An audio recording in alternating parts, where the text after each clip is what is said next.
competition doesn't matter. When we found out that $400 million company was there, had been there for 30 years, 40 years, I mean, there was a discussion of, should we hang it up? Should we We quit? drank that night, I think. We did go to the bar that night. And then we found 2 or 3 other competitors because it sort of opened our eyes of, geez, we should be looking at this stuff. But what ended up playing out was we found our niche. We found, as Andrew pointed out, there were some technologies we could do, there were some sales techniques we could do, there was some content that they didn't have that we could fill in there, and there was an opportunity for us. It was something we needed to adjust to a little bit, but it didn't matter as much as we thought it did.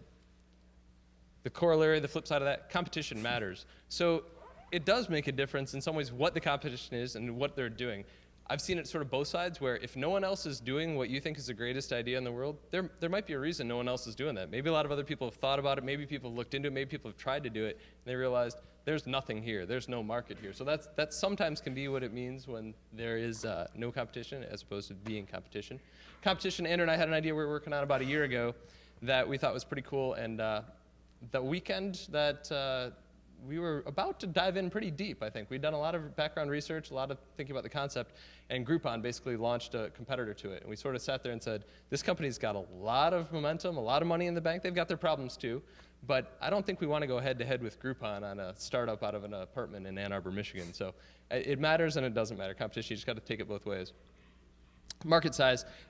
We had some success along the way. We were fortunate in the way things worked out. And when we sold, people said, that's the greatest thing ever. You guys started an apartment, you built this thing, you sold it, selling stuff online, that's amazing. Well, yeah, except for if we were selling something a little broader than engineering standards and engineering information, say we'd started with like books, what's to say we couldn't have been to Amazon? Like, think about what market you're getting into and how big it could be. We probably spent very similar amounts of effort starting a company that sold technical information as we would selling something that was a broader audience and had a potential for a much larger company. So market size does actually matter.